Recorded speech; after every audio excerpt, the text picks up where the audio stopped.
Hi every ஒன், welcome to our channel. It's lawn daily. இந்த வீடியோவில் என்ன பார்க்க போகிறோம் அப்படின்னா, இதுமாதிரி குட்டியாக க்யூட்டான செரி கீச்செயின் எப்படி செய்கிறது அப்படின்னு பார்க்க போகிறோம். ஸோ அதுக்கு தேவையான கலர்ஸில் த்ரெட் எடுத்துக்கோங்க. நான் red colour and green colour use பண்ணி பண்ண போகிறேன். ஸோ ஃபஸ்ட்டு என்ன பண்ண போகிறோன்னா, செரி தான் செய்ய போகிறோம். ஸோ ஆல்ரெடி நான் ஒன்று செஞ்சு வச்சுட்டேன். இன்னொன்று மட்டும் எப்படி செய்கிறேன் அப்படின்றத உங்களுக்கு காட்டியிருக்கேன். ஸோ சைஸ் வேரியேஷன்ஸ் இருக்கலாம். நீங்கள் வந்து ஸ்டிச்சஸை கூடையும் போட்டுக்கலாம், குறைச்சும் போட்டுக்கலாம். ஸோ எந்த இடத்துலேருந்து கூட போட்டுக்கலாம், குறைச்சி போட்டுக்கலாம் அப்படின்னு நான் சொல்கிறேன், பார்த்துக்கோங்க. ஃபஸ்ட்டு நம்ம அதுக்கு என்ன பண்ணணும் அப்படின்னா, மேஜிக் ரிங்லேருந்து ஸ்டார்ட் பண்ணணும். ஸோ மேஜிக் ரிங் ஆல்ரெடி நம்ம வீடியோ போட்டிருக்கோம். ப்ளேலிஸ்ட்டில் போய் அந்த வீடியோ செக் பண்ணி பார்த்துக்கோங்க. இப்போ தான் நம்ம வீடியோ ஃபஸ்ட் டைம் பார்க்குறீங்க அப்படின்னா, மேஜிக் ரிங் போட்டுட்டு அதில் 6 சிங்கிள் க்ரூஷே ஸ்டிச்சஸ் போட்டிருக்கேன். ஓகேவா? சிங்கிள் க்ரூஷேவும் நம்ம ஆல்ரெடி போட்டிருக்கோம். ஸோ இதுக்கு வந்து நீங்கள் மேஜிக் ரிங்கும் சிங்கிள் க்ரூஷே ஸ்டிச்சஸ் தெரிஞ்சால் மட்டும் போதும். அதுக்கப்புறம் இன்க்ரீஸ் ஸ்டிச் போடுவோம், அடுத்து டிக்ரீஸ் ஸ்டிச் போடுவோம். இவ்வளோதான் இருக்கும் மெயின் ப்ராசஸேவும். ஒரு குட்டி பால் ஷேப்பில் கொண்டு வர போகிறோம். சரி, உங்களுக்கு மோஸ்ட்லி ரவுண்ட் ஷேப்பில் தானே இருக்கும். ஸோ அதனால் 6 சிங்கிள் க்ரோஷே போட்டு அந்த த்ரெட்டு எக்ஸ்ட்ராவாக நீட்டிகிட்டு இருக்கிறத டைட்டாக இழுத்தீங்க அப்படின்னா உங்களுடைய ரிங்கு க்ளோஸ் ஆயிரும். அதுக்கப்புறம் ஒரு ஸ்லிப் ஸ்டிச் போட்டு ஜாயின் பண்ணிக்கோங்க. ஸோ நான் 2 செரி பழத்தையுமே என்ன பண்ணேன் அப்படின்னா, ஒரு இதுக்கு அடுத்த ரோ போகும்போது இந்த மாதிரி ஒரு செயின் எக்ஸ்டெண்ட் பண்ணுறதுக்கு போட்டுட்டு ஸ்டார்ட் பண்ணேன். இன்னொரு இதுக்கு அந்த செயின் இல்லாமல் போட்டேன். ஸோ கடைசியாக பார்த்தீங்கன்னா தெரியும் உங்களுக்கு வித்தியாசம். நான் செயின் போட்ட ஸ்டிச்சஸ், அதாவது ஒரு ரோலேருந்து அடுத்த ரோ போகும்போது செயின் போட்டு ஸ்டார்ட் பண்ணது வந்து கொஞ்சம் பெருசாக தெரியும். பட் கவுண்டிங்ஸ் அதில் போட்டது எல்லாமே சேமாக தான் இருக்கும். ஸோ உங்களுக்கு எது கம்ஃபர்டபுளாக இருக்கோ அது போட்டுக்கோங்க. ஓகேவா? செயின் போட்டாலும் ஓகேவா, செயின் போடாமல் ஸ்லிப் ஸ்டிச் போட்டால் அடுத்த ஸ்டிச் அப்படியே ஸ்டார்ட் பண்ணாலும் பிரச்சனை இல்லை. ஸோ இந்த ரவுண்டில் என்ன பண்ண போகிறோம் அப்படின்னா, ஒவ்வொரு ஸ்டிச்லேயும் 2 சிங்கிள் க்ரூஷே, அதாவது ஒரு இன்க்ரீஸ் ஸ்டிச்சு போட போகிறோம். ஸோ ஃபஸ்ட்டு ரவுண்டில் மேஜிக் ரிங்குள்ளே 6 சிங்கிள் க்ரூஷே போட்டோம். ஸோ 6 ஸ்டிச்சஸ் இருக்கும். அந்த 6 ஸ்டிச்சஸ்குள்ளேயும் ஒவ்வொரு ஸ்டிச்லேயும் 2 சிங்கிள் க்ரூஷே போட போகிறோம். அப்படி 2 சிங்கிள் க்ரூஷேவை சேர்த்து போடுறதுக்கு பேர் தான் என்னது, நமக்கு இன்க்ரீஸ் ஸ்டிச்சுன்னு சொல்லுவோம். ஓகேவா? ஸோ போட்டு முடிச்சுட்டு இதையும் நம்ம என்ன பண்ணிடலாம் அப்படின்னா, ஸ்லிப் நாட் போட்டு ஜாயின் பண்ணிடலாம். ஓகேவா? ஸோ பாருங்கள், போட்டு முடிக்க போகிறேன். ஸ்லிப் நாட் போட்டு ஜாயின் பண்ணிட்டேன். ஸோ இந்த மாதிரி தான் எனக்கு இருந்தது. ஸோ அப்பப்போ கீழே வந்து அந்த மேஜிக் ரிங்கை நல்லா டைட்டாக இழுத்து விட்டுக்கோங்க. நெக்ஸ்ட் ரோ என்ன பண்ண போகிறோம் அப்படின்னா, ஒரு சிங்கிள் க்ரூஷே, ஒரு இன்க்ரீஸ் ஸ்டிச். பாருங்கள், ஒரு இதில் ஒரே ஒரு சிங்கிள் க்ரூஷே, அடுத்த ஸ்டிச்சில் 2 சிங்கிள் க்ரூஷே, அதாவது இன்க்ரீஸ் ஸ்டிச்சு. ஓகேவா? அப்படின்னா 2 சிங்கிள் க்ரூஷே போடுறதுல ஒரே ஸ்டிச்சுக்குள்ளே 2 போடுவோம். இந்த ப்ராசஸ் அப்படியே கண்டினியூ பண்ணுங்கள். அப்போ லாஸ்ட் ஸ்டெப்பில் 12 ஸ்டிச்சஸ் இருந்திருக்கணும். ஸ்டிச்சை ஒவ்வொரு ஸ்டெப்லேயும் கவுண்ட் பண்ணிங்கன்னா நீங்கள் கரெக்டாக போடுறீங்களா இல்லையா அப்படின்றத நம்ம கண்டுபிடிச்சிடலாம். ஸோ இப்போ அந்த 12 ஸ்டிச்சஸ்லேயும் நம்ம இப்போ என்ன பண்ண போகிறோம், ஒரு இதில் சிங்கிள் க்ரூஷே, அடுத்ததில் இன்க்ரீஸ், திரும்ப சிங்கிள் க்ரூஷே, இன்க்ரீஸ். அப்போது எக்ஸ்ட்ராவாக 6 ஸ்டிச்சஸ் இதில் ஆட் ஆகும். ஸோ அப்போ 12 இருந்து, ஓகேவா? ஸோ அதை பார்த்துக்கோங்க கரெக்டாக வந்திருக்கா அப்படின்றத. ஸோ இப்படி போட்டாலும் ஓகே தான். இல்லை உங்களுக்கு வந்து இந்த சைஸே குட்டி குட்டியாக வேணும் அப்படின்னா நீங்கள் வந்து இந்த இன்க்ரீஸ் ஸ்டிச்சஸ் போட்டிங்களா, அதையே கண்டினியூஸாக அப்படியேவோ சேம் கவுண்டிங்ஸ்லேயே சிங்கிள் க்ரூஷே கண்டினியூ பண்ணி டிக்ரீஸ் பண்ணி முடிச்சிடலாம். இல்லை அப்படின்னா நான் போட்ட மாதிரி போட்டிங்கன்னா கொஞ்சம் பெருசாக வரும் பார்க்குறதுக்கு, குட்டி குட்டியாக இல்லாமல். ஸோ நம்மளுடைய சைஸை பொறுத்து நம்ம அந்த பாலை வந்து செஞ்சுக்கலாம். ஓகேவா? ஸோ நான் இப்போ இந்த இது முடிஞ்சதுக்கப்புறம் என்ன பண்ணியிருப்பேன் அப்படின்னா, ஃபுல் அண்ட் ஃபுல் அதே ஸ்டிச்சஸ் கவுண்டிங்கை அப்படியே மெயின்டைன் பண்ணியிருப்பேன். ஸோ இந்த ரவுண்டை கம்ப்ளீட் பண்ணிட்டு காட்டுறேன் பாருங்கள்.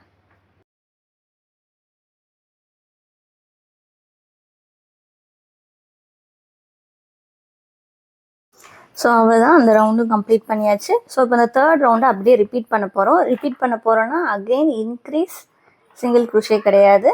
ஜஸ்ட் அதில் இருக்க கவுண்ட்டை அப்படியே நம்ம வந்து போட்டுக்கிட்டே வர போகிறோம். ஓகேவா? டோட்டலாக எத்தனை ஸ்டிச் இருக்குதுன்னு கவுண்ட் பண்ணிக்கோங்க. அந்த ஸ்டிச் கவுண்டிங்கை அப்படியே போட்டுட்டு வர போகிறோம். ஓகேவா? அப்போது டோட்டலாக 4 ரவுண்ட்ஸ் to 5 ரவுண்ட்ஸ் நீங்கள் போடணும். உங்களோட செரியோடைய ஹைட் எவ்வளோ இருக்குன்னு நினைக்கிறீங்களோ அதுக்கு ஏற்றாப்பில் போட்டுக்கோங்க. இதை விட இன்னொரு ஹாஃப் அப்படியே வரும், ஏன்னா டிக்ரீஸ் பண்ணணும் இதை. அதனால் இப்போ ஒரு 5 to 6 லைன்ஸ் இருந்துச்சுன்னா அதே 6 லைன்ஸ் அந்த சைடும் வரும். ஓகேவா? ஸோ அதனால் 4 லைன்ஸோடு நிப்பாட்டிக்கிறேன் நான். அப்போ டோட்டலாக ஒரு ஹாஃப் வந்து எனக்கு 7 ரோஸ் வர்ற மாதிரிக்கு இருக்கும். ஸோ அப்போது 4 ரோஸ் வந்து கம்ப்ளீட் பண்ணிட்டு காட்டுறேன் பாருங்கள். ஸோ அப்போ நம்ம வந்து எந்த இடத்துல ஸ்டார்ட் பண்ணோம், எங்கே முடித்தோம் அப்படின்றது தெரியணும் ஸ்லிப் ஸ்டிச் போடுறதுக்கு. ஸ்லிப் ஸ்டிச் போடலை அப்படின்னா அவங்களோட செரி வந்து பெருசாகிக்கிட்டே போகிற மாதிரி இருக்கும், ஷேப் வந்து கரெக்டாக இருக்காது. ஸோ ஒவ்வொரு ரவுண்ட் முடிக்கும் போதும் கரெக்டாக ஸ்லிப் ஸ்டிச் போட்டுருங்க. அதனால என்ன பண்ணிக்கோங்கன்னா அவனுக்குள்ள ஒரு மார்க்கர் வச்சுக்கோங்க. ஓகேவா? அந்த ஸ்டார்டிங் எண்டிங் நமக்கு தெரியணும் அப்படின்றதுக்காக.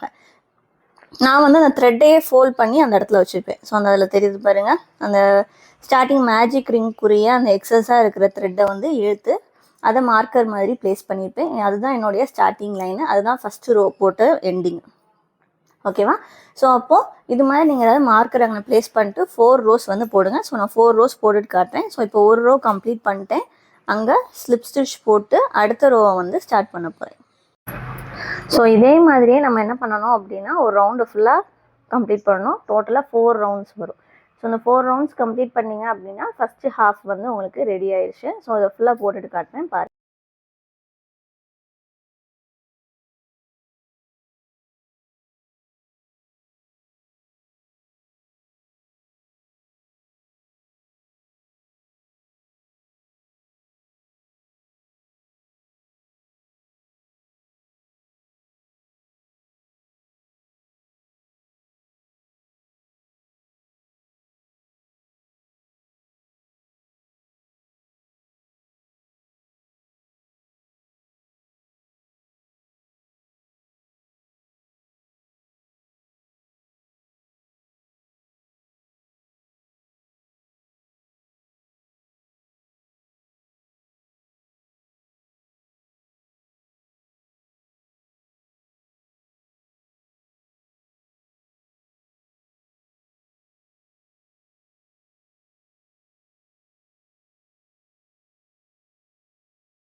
ஸோ அவ்வளோதான், நம்ம வந்து கம்ப்ளீட் பண்ணியாச்சு. ஸோ இப்படி தான் இருக்கும். ஸோ இது செரியோட ஃபஸ்ட்டு ஹாஃபு. ஸோ நான் இதை வந்து எடுத்து விட மறந்துட்டேன் அந்த த்ரெட்டை. ஸோ ஃபைனலாக கட் பண்ணி விட்ருப்பேன். ஸோ இதுக்கப்புறம் என்ன பண்ணணும் அப்படின்னா ஒரு சிங்கிள் க்ரூஷே ஒரு டிக்ரீஸ். ஸோ நம்ம வந்து தேர்ட் ரோ போட்டப்போ போட்டோம், ஞாபகம் இருக்கா? ஒரு சிங்கிள் க்ரூஷே இன்க்ரீஸ் போட்டோம்ல, அதுக்குரிய அப்படியே ஆப்போசிட் ஸ்டிச் தான் இது. ஒரு சிங்கிள் க்ரூஷே ஒரு டிக்ரீஸ், இதே மாதிரியே கண்டினியூஸாக போடுங்க. ஸோ போட்டிங்க அப்படின்னா உங்களுடைய செரி வந்து க்ளோஸ் ஆக ஆரம்பிச்சிடும் இப்போ. ஸோ இந்த ரவுண்டு ஃபுல்லாக ஒரு single crochet decrease, single crochet decrease, இதுவும் இதே மாதிரி 6 டைம்ஸ் வந்து வரும். ஸோ கவுண்ட் பண்ணிகிட்டே கூட போடுங்க. மார்க்கர் கரெக்டாக ப்ளேஸ் பண்ணாமல் வச்சுருந்தீங்க அப்படின்னா கவுண்ட் பண்ணிகிட்டே போட்டிங்கனாலும் உங்களுக்கு ப்ராப்ளம் வந்து வராது. ஸோ இது ஃபுல்லாக போட்டதுக்கப்புறம் காட்டுறேன் பாருங்கள்.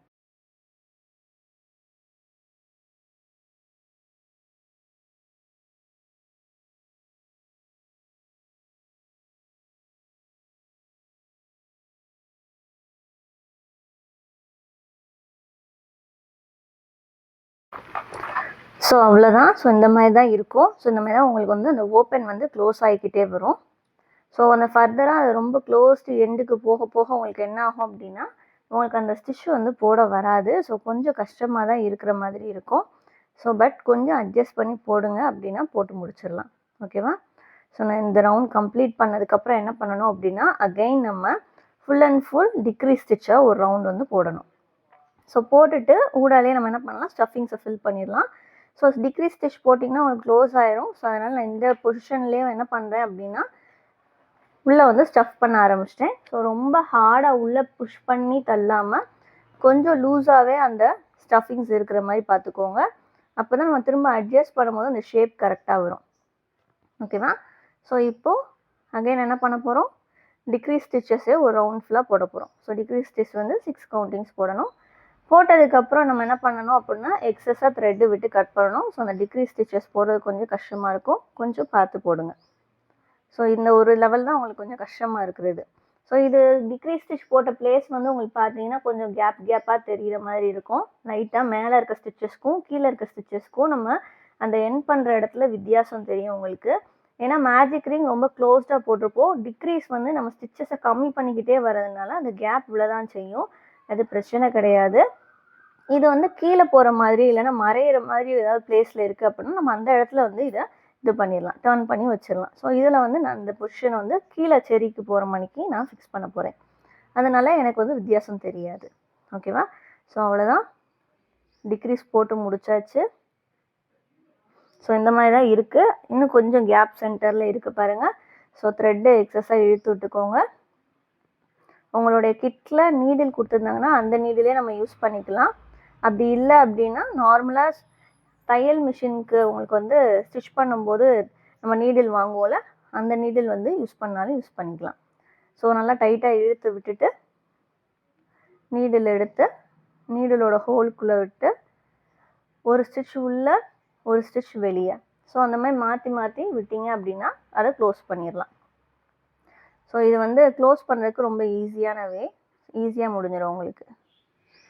டைட்டாக இழுத்துக்கோங்க, டைட்டாக இழுக்க இழுக்க அது க்ளோஸ் ஆயிரும். ஸோ அவ்வளோதான். இப்போது உள்ள கூடி விட்டு அந்த சென்டர் பார்ட் வெளியே எடுத்து நல்லா டைட்டாக ஹோல்ட் பண்ணிட்டு கட் பண்ணி விட்டீங்க அப்படின்னா அந்த த்ரெட்டு வந்து உள்ளே போயிடும், உங்களோட செரிக்குள்ளே போயிடும். ஸோ அவ்வளோதான். ஸோ இப்போ செரி அட்ஜஸ்ட் பண்ணிக்கோங்க. நான் அந்த எக்ஸஸாக தெரிகிற த்ரெட்டையும் இப்போது கட் பண்ணி விட போகிறேன். ஸோ கட் பண்ணி விட்டாச்சு. ஸோ அவ்வளோதான், நம்மளோட செரி ரெடி. நான் இதே மாதிரி 2 வந்து செஞ்சுருக்கேன். முதலே சொன்னேன், ஒரு இதில் எக்ஸஸாக செயின் போட்டு அடுத்த ரோ ஸ்டார்ட் பண்ணியிருப்பேன், இன்னொரு இதில் டேரெக்டாக ஸ்லிப் ஸ்டிச் போட்டு முடிச்சிருப்பேன்னு. ஸோ இதுதான் 2க்கும் நடுவில் உள்ள வித்தியாசம். ஓகேவா? ஸோ ரைட் சைடில் உள்ளது நான் செயின் போட்டது கொஞ்சம் பெருசாக இருக்கும், இன்னொன்று வந்து செயின் போடாமல் ஸ்லிப் ஸ்டிச் மட்டும் போட்டது கொஞ்சம் குட்டியாக இருக்கும். நெக்ஸ்ட் என்ன பண்ண போகிறோம் அப்படின்னா லீஃப் வந்து செய்ய போகிறோம். ஸோ லீஃப் செய்கிறதுக்கு நம்ம வந்து க்ரீன் கலரில் யான் எடுத்திருக்கேன். லீஃப் ஸ்டெம் ரெண்டுக்குமேவும் செயின் ஸ்டிச்சஸில் இருந்தால் நம்ம போட போகிறோம். ஸோ லீஃபுக்கு வந்து டோட்டலாக 16 ஸ்டிச்சஸ் வந்து போட போகிறேன். 16 ஸ்டிச்சஸ் போட்டுட்டு லீஃப் ஷேப்புக்கு கொண்டு வர்றதுக்காக single crochet, half double crochet, double crochet இந்த 3 யூஸ் பண்ண போகிறேன். ஸோ அப்போ அந்த 16 இருக்கா, அந்த 16 பாதி பாதியாக பிரிச்சுக்கோங்க. அப்போ 8 8 அப்படின்னு சொல்லி பிரியும். ஸோ அதில் ஒரு 8 வந்து ஒரு லீஃப், இன்னொரு 8 வந்து இன்னொரு லீஃபாக இருக்கும் நமக்கு. ஓகேவா? ஸோ ஃபஸ்ட்டு செயின் ஸ்டிச் வந்து கவுண்ட் பண்ணி 16 போட்டுக்கோங்க. ஸோ இப்போ செயின் ஸ்டிச் வந்து 16 கவுண்ட்ஸ் வந்து போட்டுக்கோங்க. ஸோ போட்டாச்சு. ஃபஸ்ட்டு ஸ்டிச்சில் ஒரு சிங்கிள் க்ரூஷே, அடுத்ததில் half double crochet. So half double crochet போட்டாச்சு. Next 3 double crochet. So 1 2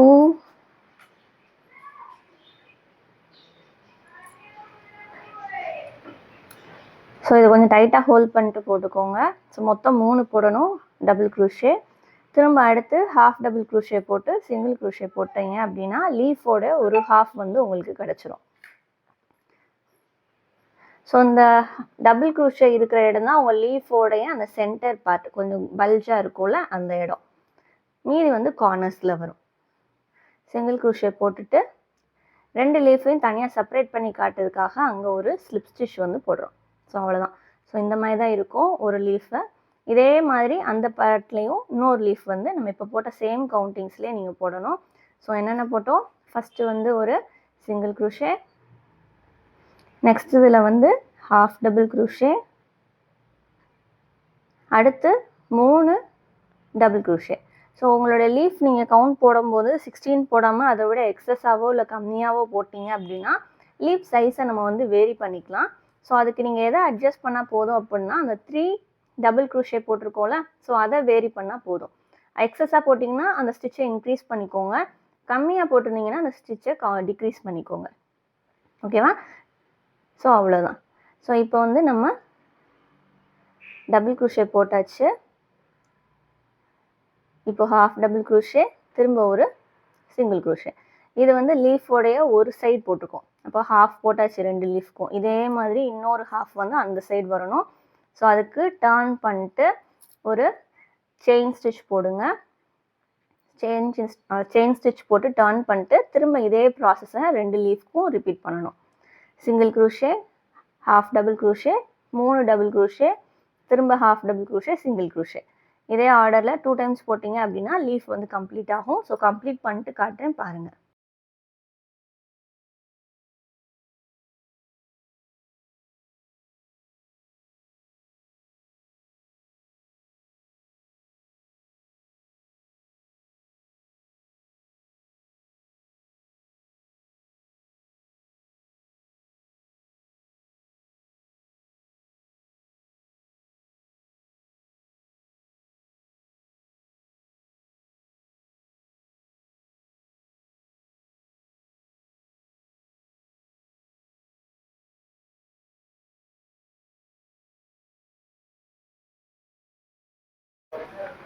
so அவ்வளோதான், லீஃப் வந்து முடிஞ்சிருச்சு. கம்ப்ளீட் பண்ணதுக்கப்புறம் அதை எக்ஸஸாக அந்த த்ரெட்டை இழுத்து விட்டு கட் பண்ணி விட்ருங்க. ஸோ இப்போ இந்த லீஃபையும் உங்களோட செரியையும் ஜாயின் பண்ணுறதுக்கு சென்டரில் வந்து அந்த ஸ்டெம் மாதிரி கொண்டு வரணும். ஸோ அதுக்கு என்ன தான் பண்ண போகிறோம் அப்படின்னா, செயின் ஸ்டிச்சஸை தான் போட்டு உள்ளே கூடி லாக் பண்ண போகிறோம். ஸோ இதில் ஃபஸ்ட்டு அந்த எக்ஸஸ் த்ரெட்டை கட் பண்ணி விட்டுறலாம்.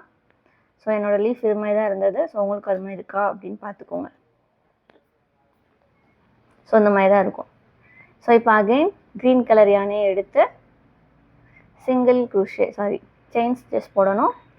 ஸோ உங்களோட லென்த் எவ்வளோ பெருசாக வேணும்னு நினைக்கிறீங்களோ அதுக்கேற்ற மாதிரி போட்டுக்கலாம். ஸோ வச்சு பார்த்துக்கோங்க ஹைட் கரெக்டாக இருக்கா இல்லையா அப்படின்றத.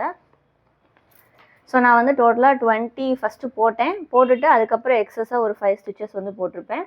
லென்த் பத்தலை அப்படின்னு அட்ஜஸ்ட் பண்ணி வச்சுட்டு, ஸோ நீங்களும் அதே மாதிரி கரெக்டாக இருக்கா இல்லையான்றதை அட்ஜஸ்ட் பண்ணி வச்சு பார்த்துக்கோங்க. அப்போ டோட்டலாக 25 ஸ்டிச்சஸ் போட்டிருக்கேன். உங்களுக்கு எவ்வளோ லென்த் வேணுமோ அதுக்கேற்றப்பில் வச்சுக்கோங்க. ஸோ இதை போட்டுட்டு காட்டுறேன்.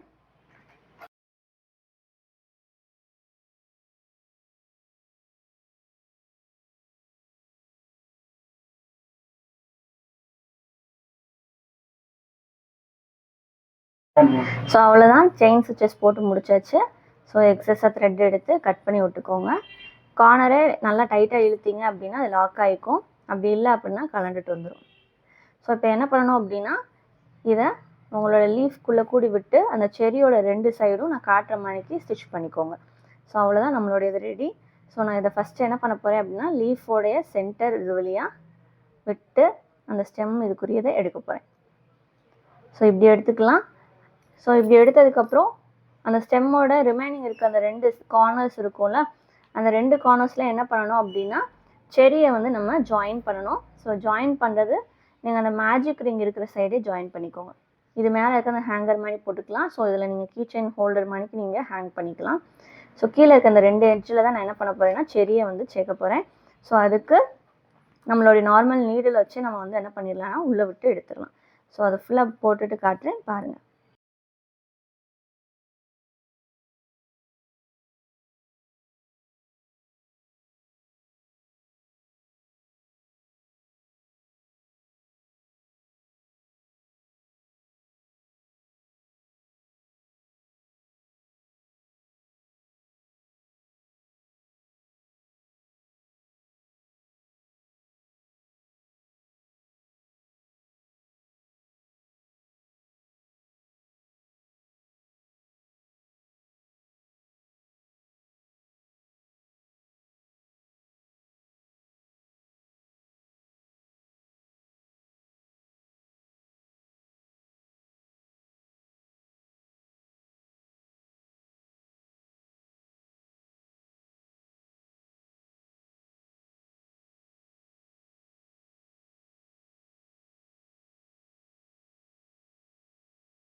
ஸோ அவ்வளோதான். ஸோ இந்த மணிக்கு தான் உங்களுக்கு வந்து எண்ட் ப்ராடக்ட் இருக்கும். ஸோ மேலே வந்து கிச்சன் ஹோல்டர் நம்ம போடணுனாலும் போட்டுக்கலாம்.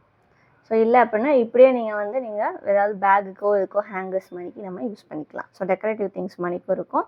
ஸோ இது மாதிரி நிறையா செஞ்சு ஒரே இதில் உங்களுக்கு ஹேங் பண்ணிங்க அப்படின்னா உங்களுக்கு வந்து டோரில் எல்லா இடத்துலையும் அந்த மேலே தோரண மணி தொங்கிடும்ல, ஸோ அதுக்கும் யூஸ் பண்ணிக்கலாம். ஸோ இதுதான் என்னுடைய ஃபைனல் ப்ராடக்ட். உங்களுக்கு எப்படி இருந்துச்சு, நல்லா இருந்ததா அப்படின்றத நீங்கள் செஞ்சதே சொல்லுங்கள். ஸோ நம்மளுடைய பிளேலிஸ்ட்டில் மற்ற வீடியோஸையும் போய் மறக்காமல் செக் பண்ணி பாருங்கள்.